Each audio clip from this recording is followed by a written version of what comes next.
Hola, soy Marcos, y vi con mis propios ojos cómo un millonario llamado don Javier Montoya gritaba que su Maserati de 9 millones de euros era chatarra delante de toda la élite de España.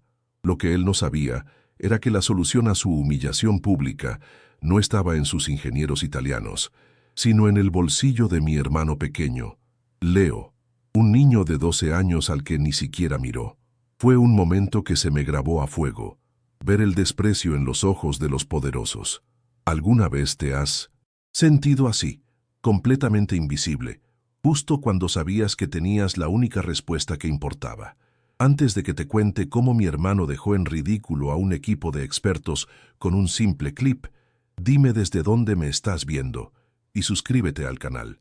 Créeme, no querrás perderte la cara que puso don Javier cuando ese motor de leyenda volvió a rugir gracias a un niño. Estábamos en el concurso de elegancia de la Costa del Sol, en Marbella. El aire olía a césped recién cortado, a cuero caro y a una riqueza tan densa que casi podías tocarla. Y en medio de todo ese lujo, el Maserati 450S de 1957 de don Javier, una joya de la ingeniería, estaba completamente muerto. Se negaba a arrancar.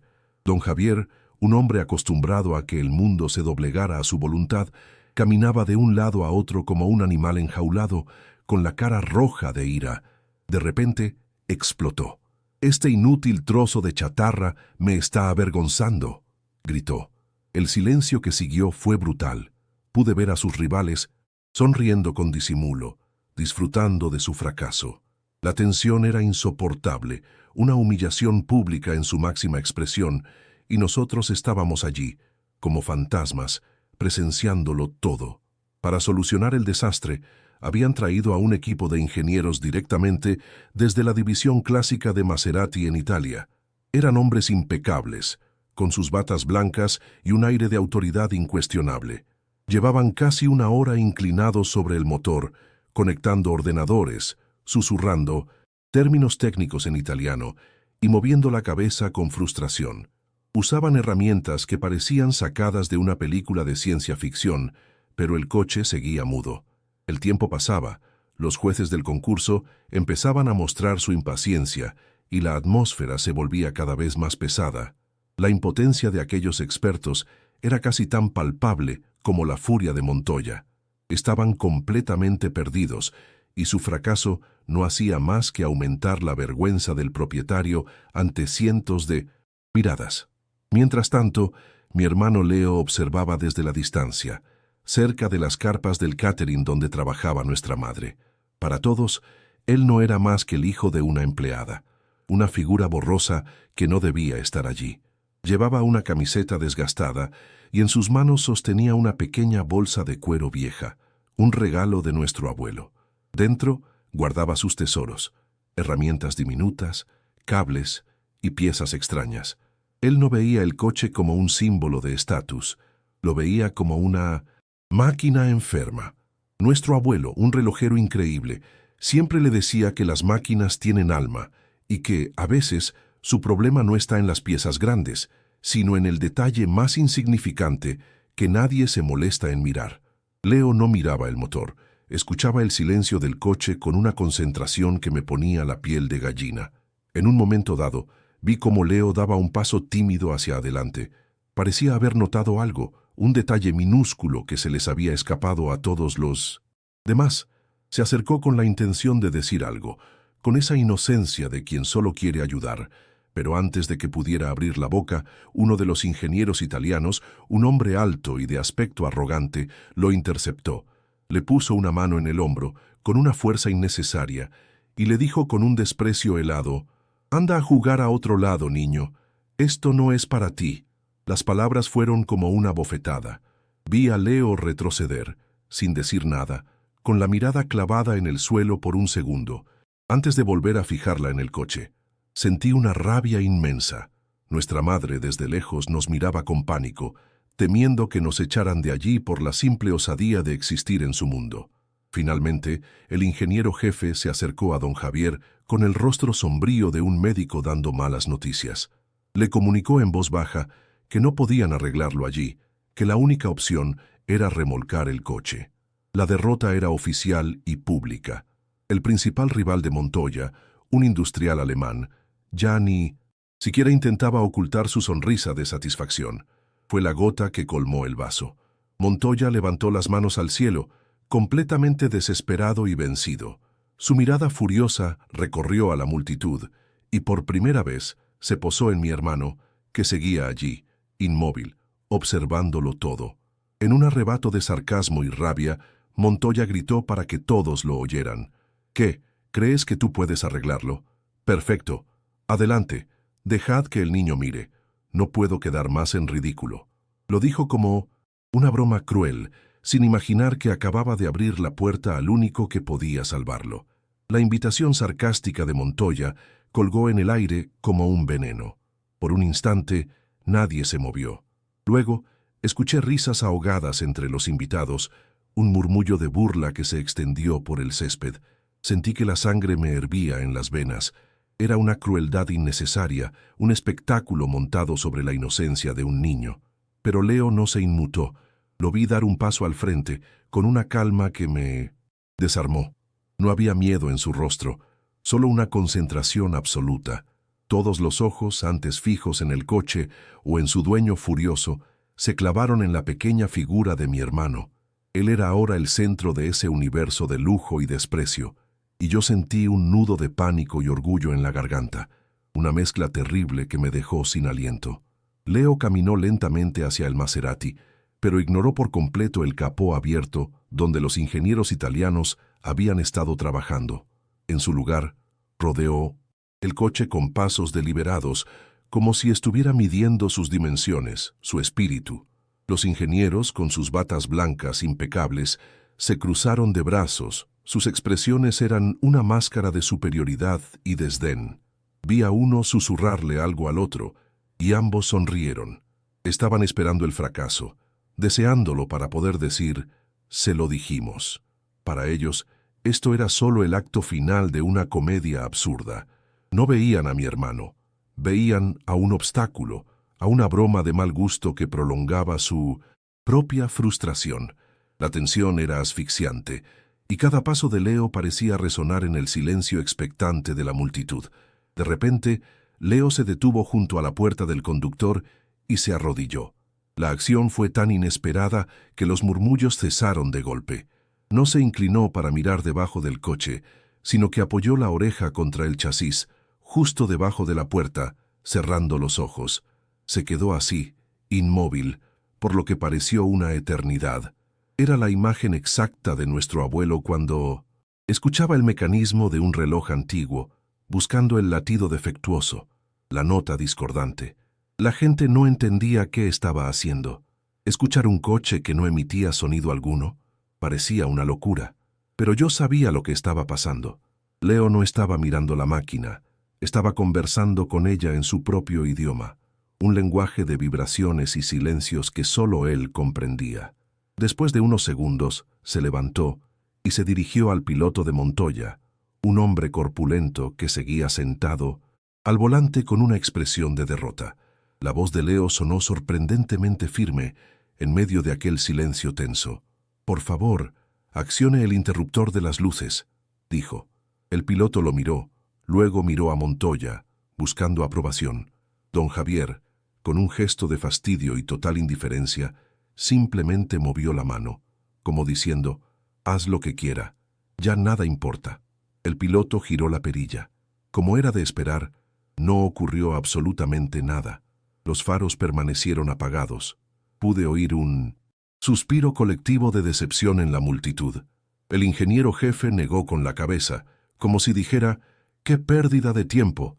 Para ellos era otra prueba del fracaso total. Pero Leo no pareció decepcionado.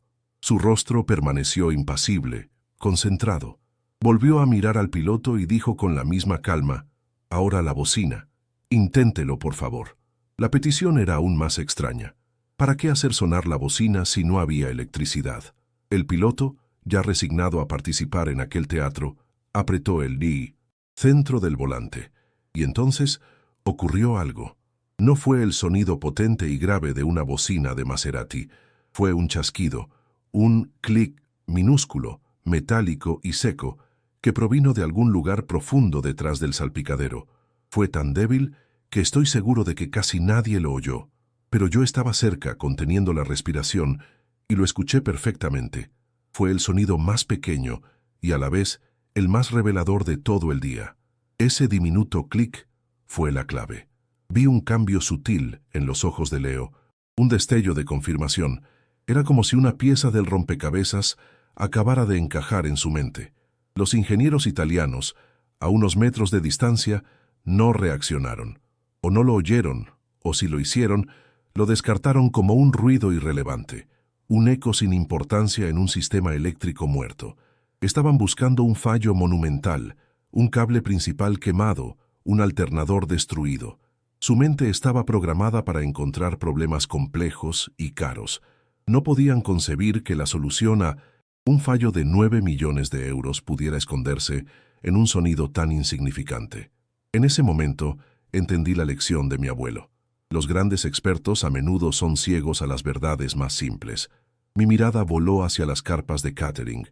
Vi a mi madre, asomada por una rendija entre las lonas. Su rostro era un poema de angustia. Tenía las manos juntas sobre el pecho, y sus labios se movían en una plegaria silenciosa. Ella no estaba viendo a un genio en acción. Estaba viendo a su hijo, pequeño en el centro de un circo de millonarios, a un paso de ser humillado o expulsado. Para ella, el Maserati no era un tesoro de la ingeniería, era una amenaza. Cada segundo que Leo pasaba allí, aumentaba el riesgo de que algún guardia de seguridad nos echara, de que ella perdiera su trabajo por nuestra culpa. El peso de su miedo me golpeó con fuerza. Esto no era un juego. Para nosotros, la arrogancia de esa gente no solo hería el orgullo, amenazaba nuestra supervivencia. Leo, con la certeza de un veterano, se movió con una nueva determinación. Ignoró por completo el compartimento del motor, el epicentro del fracaso de los expertos, y se centró en el interior del coche. Se acercó al piloto, que seguía paralizado por la inercia de la derrota, y le dijo con una voz que no admitía réplica: «Necesito que salga, por favor. Tengo que entrar». La petición, viniendo de un niño, fue tan chocante que el hombretón se quedó mirándolo.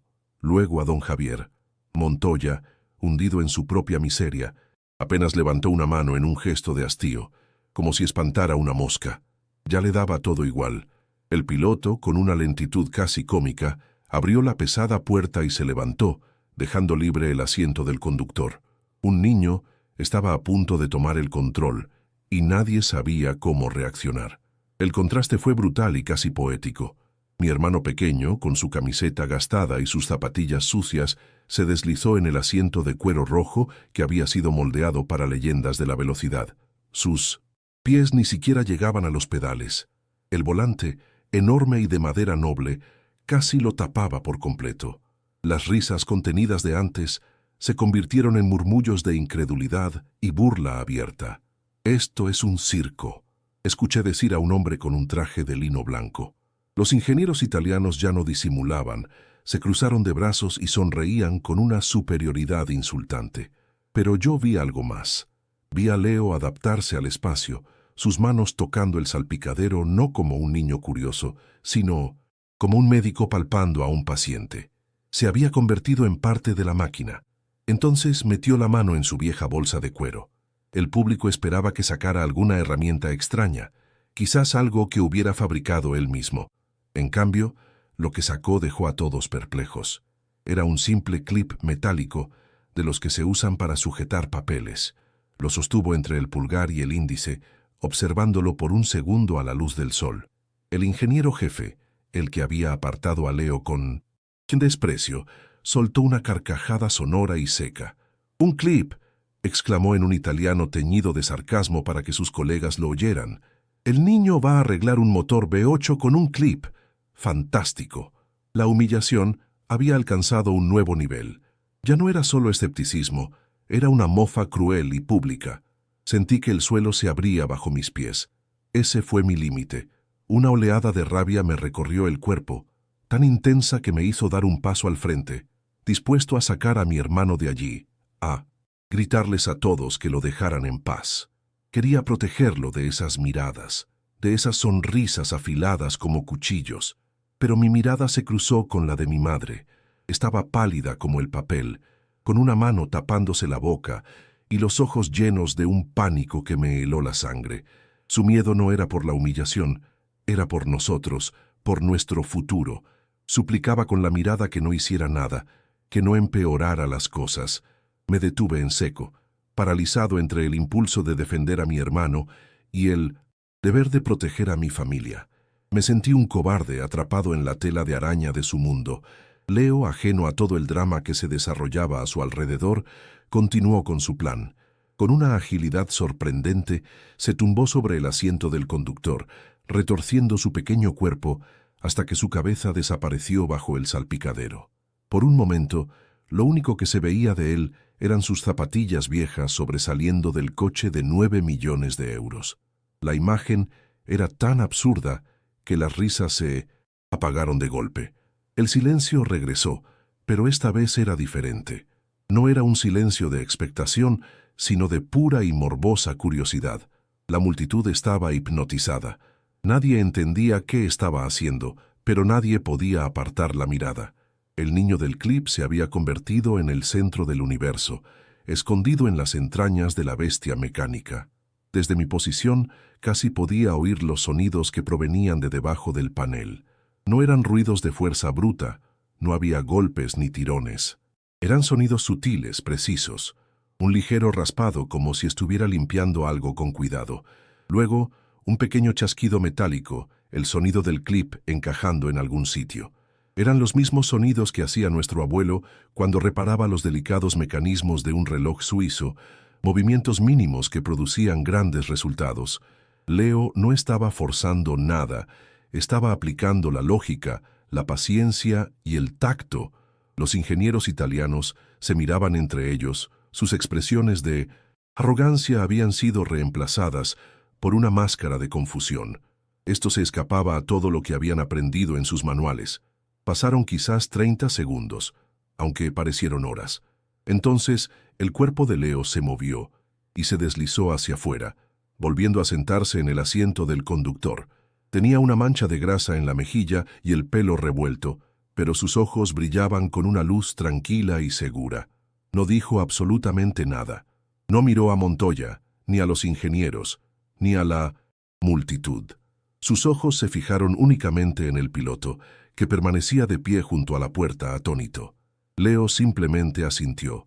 Fue un gesto mínimo, un leve movimiento de cabeza, pero cargado de una autoridad inmensa.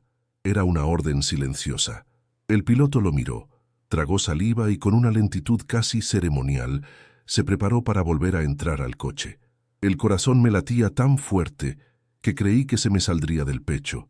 El piloto, aquel hombretón que minutos antes parecía un gigante derrotado, se movió con una lentitud casi dolorosa hacia la puerta abierta del Maserati. Cada paso que daba sobre el césped perfectamente cortado parecía estar cargado con el peso de cientos de miradas. El murmullo de la multitud se había extinguido por completo, reemplazado por un silencio denso, expectante, casi sagrado. Podía sentir la tensión en el aire, una electricidad que no provenía del coche, sino de la pura emoción humana. Sentí que todo el aire abandonaba mis pulmones, atrapado en mi garganta. Ya no se trataba de un coche o de un concurso. Se trataba de algo mucho más profundo, de un enfrentamiento silencioso entre la sabiduría humilde y la arrogancia ciega.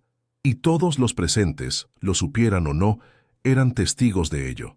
Se sentó en el asiento del conductor con una delicadeza que no se correspondía en absoluto con su tamaño, como si temiera romper el frágil hechizo que mi hermano había tejido. Sus manos, grandes y callosas por años de sujetar volantes de coches de carreras, se posaron sobre la madera noble y el metal pulido con una reverencia casi religiosa. Antes de hacer cualquier otra cosa, buscó con la mirada a mi hermano. Leo seguía allí, pequeño en el enorme asiento, y simplemente mantuvo su asentimiento, una confirmación silenciosa y tranquila que parecía decir, confía, todo está bien. Era una imagen surrealista, un piloto experimentado, un hombre de mundo, pidiendo permiso a un niño de 12 años con una mancha de grasa en la cara. En ese instante, La jerarquía de Minunset. Aquel lugar se había invertido por completo. Entonces, el piloto sacó la llave original del bolsillo de su impecable mono de carreras. El simple acto de introducirla en la ranura de la ignición, situada en el salpicadero, se convirtió en un ritual. El sonido metálico, un simple clic-clac, resonó en el silencio absoluto como si fuera un disparo de salida.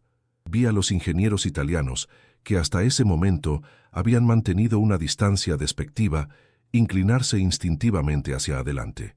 Sus rostros ya no mostraban burla, sino una concentración feroz, una mezcla de escepticismo profesional y una curiosidad casi infantil. ¿Qué había hecho ese niño? ¿Qué secreto se les había escapado?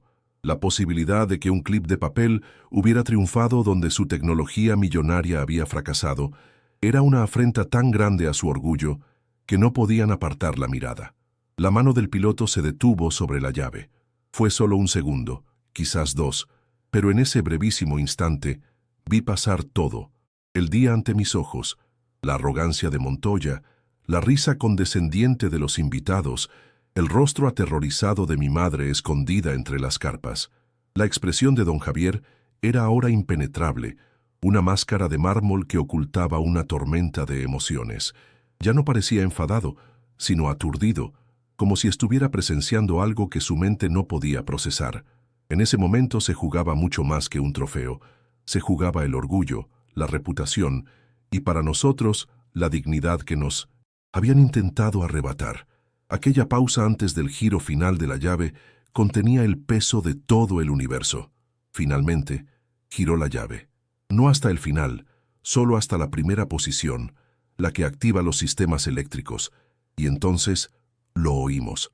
Un zumbido eléctrico, bajo pero absolutamente claro y nítido. Era el sonido inconfundible de la bomba de gasolina cobrando vida, presurizando el sistema de combustible. Era un sonido que nadie había escuchado en todo el día, un milagro mecánico que anunciaba que algo fundamental había cambiado en las entrañas de la máquina. El coche ya no estaba muerto, estaba despierto. Ese pequeño zumbido fue como el primer latido de un corazón que vuelve a la vida, una promesa de la potencia que estaba por desatarse.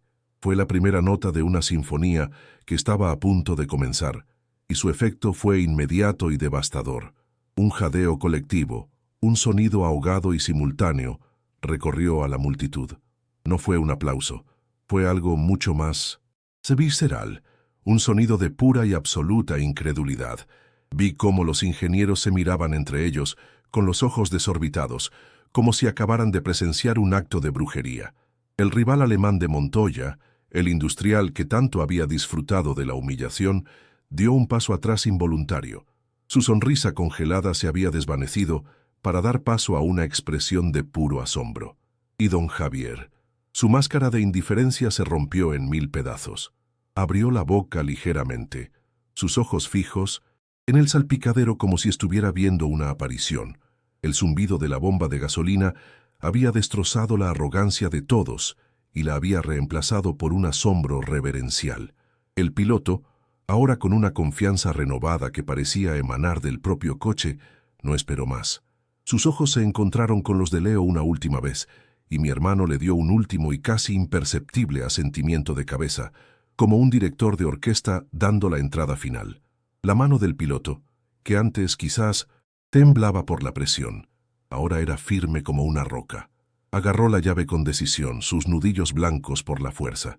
Yo cerré los ojos con fuerza, no por miedo, sino porque quería grabar en mi memoria el sonido que estaba por venir, preparándome para el veredicto final.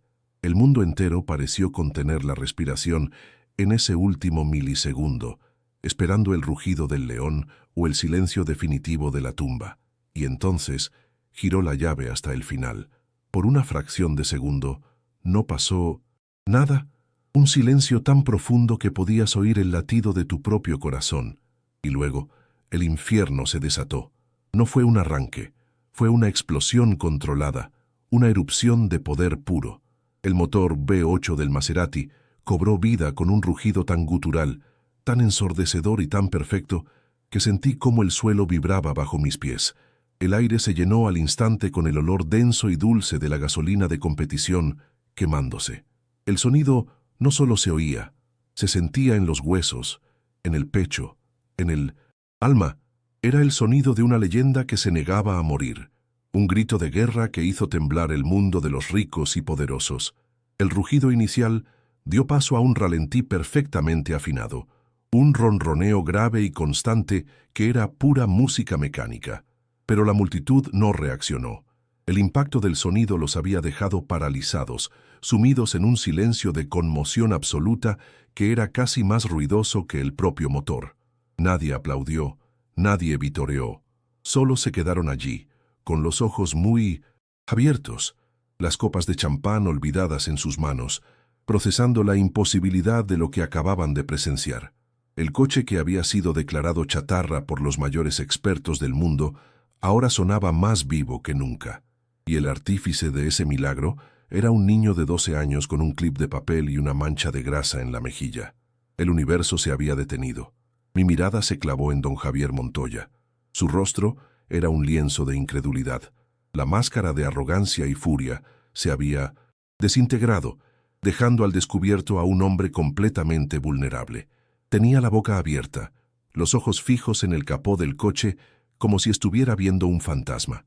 Dio un paso involuntario hacia adelante, luego otro, atraído por el sonido del motor como una polilla a la llama. Vi cómo sus manos temblaban ligeramente. No era rabia, era asombro. Todo su mundo, construido sobre la certeza de que el dinero y los expertos podían resolverlo todo, acababa de ser demolido por un niño al que había humillado públicamente.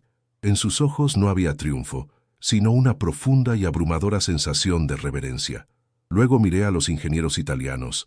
Su superioridad se había evaporado. Estaban pálidos, inmóviles, como estatuas de sal. El que había apartado a mi hermano con desprecio tenía la mirada perdida, alternando entre el motor rugiente y la pequeña figura de Leo. Vi cómo sus labios se movían sin emitir sonido, como si estuviera tratando de formular una explicación que su cerebro se negaba a aceptar. Su ciencia, sus ordenadores, sus años de experiencia habían sido derrotados por una lógica tan simple que resultaba insultante. No era solo que hubieran fallado, era que un niño había triunfado donde ellos ni siquiera habían sabido mirar. Su humillación era silenciosa, profesional y absoluta. Era la cara de hombres que acababan de darse cuenta de que no lo sabían todo. El rival de Montoya, el industrial alemán, había perdido por completo su sonrisa burlona. Ahora parecía un hombre que acababa de ver cómo las leyes de la física se reescribían delante de él.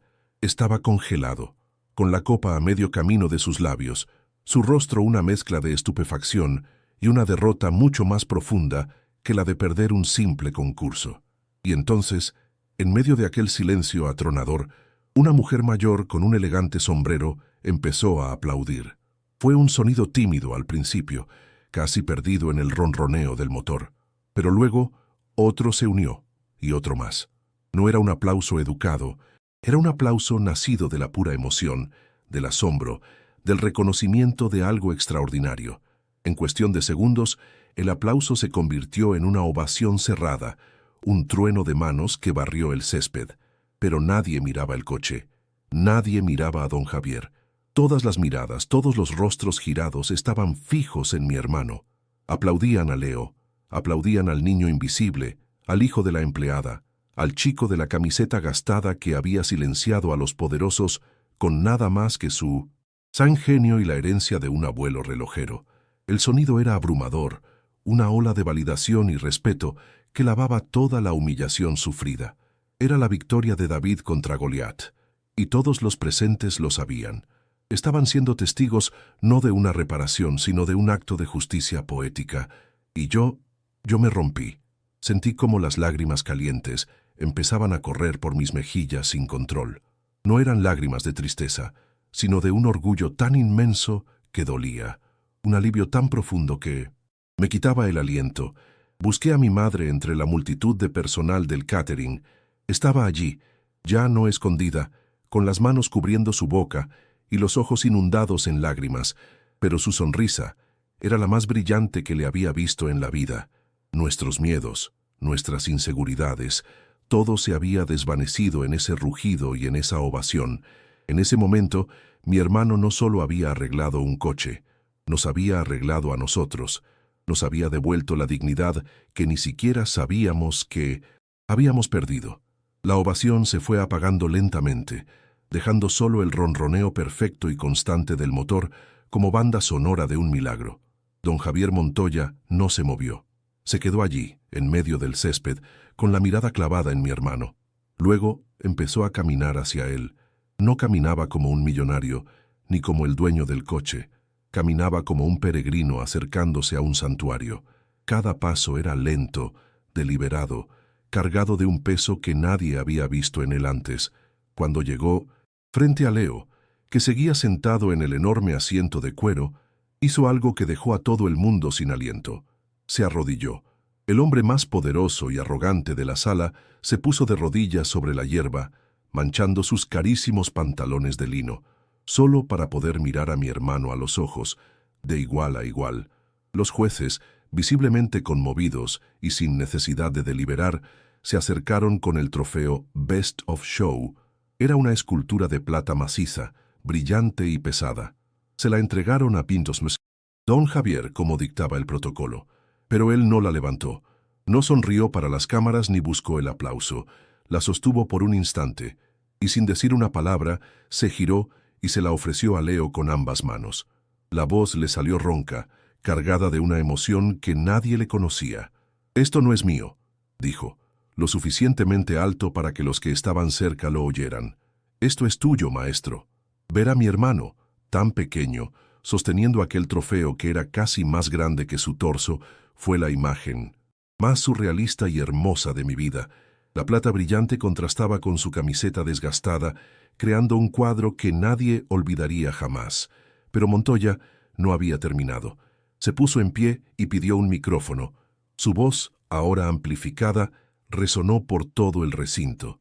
Pero ya no tenía la dureza de la ira, sino la firmeza de una convicción recién descubierta. «Hoy no he ganado un concurso», declaró, mirando a la multitud, pero hablando para mi hermano. «Hoy he recibido la lección más importante de Mintus que mi vida». Hizo una pausa y el silencio fue absoluto. «Para asegurarme de que nunca la olvido, y para que el mundo no pierda un talento como este, anuncio la creación de la Fundación Leo para la Ingeniería, un fondo de varios millones de euros para que estudie en la universidad que elija en cualquier parte del mundo, y desde hoy es el consultor jefe vitalicio de toda mi colección». Un jadeo colectivo recorrió a los presentes. La vida de mi hermano había cambiado para siempre. Vi al ingeniero, jefe italiano, el que había apartado a Leo con desprecio, acercarse lentamente. Su rostro ya no era una máscara de arrogancia, sino de profunda admiración y vergüenza. Se detuvo frente a mi hermano y en un español torpe pero sincero, dijo: «Perdón, ragazzo, el error fue nuestro. Nos enseñaste algo que no está en los libros». Le tendió la mano y Leo, con la naturalidad de quien no guarda rencor, se la estrechó. A lo lejos vi al rival alemán de Montoya. No se estaba riendo. Simplemente observaba la escena, asintiendo lentamente para sí mismo antes de darse la vuelta y marcharse en silencio.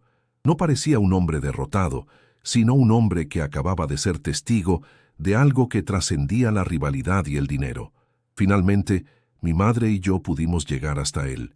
La multitud se abrió para dejarnos pasar como si fuéramos parte de la realeza. Mi madre lo abrazó con una fuerza que contenía años de miedo y esperanza. Lloraba en silencio, acariciando su pelo, su cara, limpiando la mancha de grasa de su mejilla como si fuera una medalla. Yo lo abracé después y sentí que mi pecho iba a estallar de orgullo. «Lo hiciste, Leo, lo hiciste», fue lo único que pude susurrarle al oído. En ese abrazo, en medio del lujo y los coches de millones de euros, éramos solo nosotros tres, una familia que acababa de descubrir que su mayor tesoro no era el dinero ni el estatus, sino el genio silencioso que vivía entre nosotros. Desde aquel día, nada volvió a ser igual. La historia del niño que arregló un Maserati con un clip se convirtió en una leyenda en el mundo del motor. Pero para nosotros fue mucho más que eso. Fue la prueba de todo lo que nuestro abuelo nos había enseñado, que la arrogancia es una forma de ceguera y que la verdadera sabiduría a menudo susurra en lugar de gritar. Don Javier Montoya no solo pagó por la educación de Leo, pagó por la suya propia, aprendiendo a ver el valor donde antes solo veía insignificancia. Aquel día, en Marbella, todos aprendimos que el genio no necesita un diploma ni un traje caro para manifestarse. A veces, solo necesita que alguien, en un momento de desesperación, le dé una oportunidad. Y esa noche, cuando volvimos a casa en un coche con chofer que don Javier insistió en que nos llevara, el silencio era diferente. Ya no era el silencio tenso y temeroso del concurso, sino uno lleno de asombro, de incredulidad. Mi madre no dejaba de llorar en voz baja, pero eran lágrimas de pura alegría, de un alivio tan profundo que parecía haberle quitado 20 años de encima.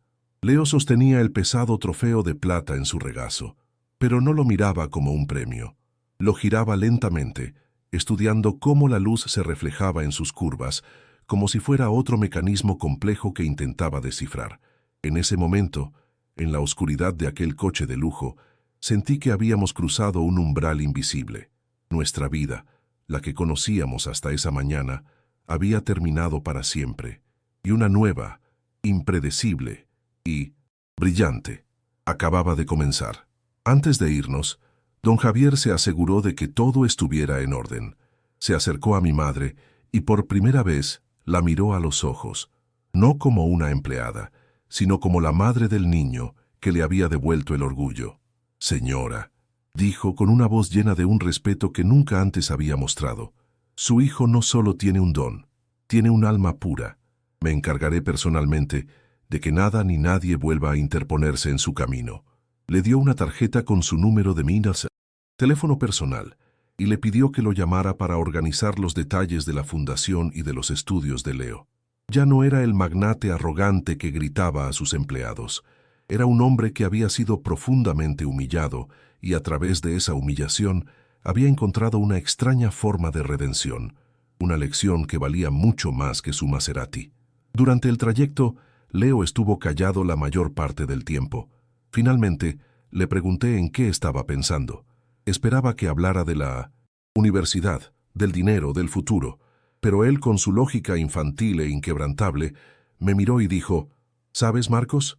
Lo más curioso no es que estuviera roto, es que el problema era tan pequeño, un simple interruptor olvidado. Me pregunto cuántas cosas grandes en el mundo dejan de funcionar por un detalle tan pequeño que nadie se molesta en mirar». En ese momento comprendí que el dinero y la fama nunca lo cambiarían. Su mente siempre estaría fascinada por el rompecabezas, no por el premio. Seguía siendo el nieto del relojero, el niño que no miraba las cosas, sino que las entendía desde dentro, escuchando los secretos que las máquinas solo le contaban a él. Ese día aprendí que el mundo no siempre es justo, pero a veces, muy de vez en cuando, la vida encuentra una manera de equilibrar la balanza de una forma poética y espectacular.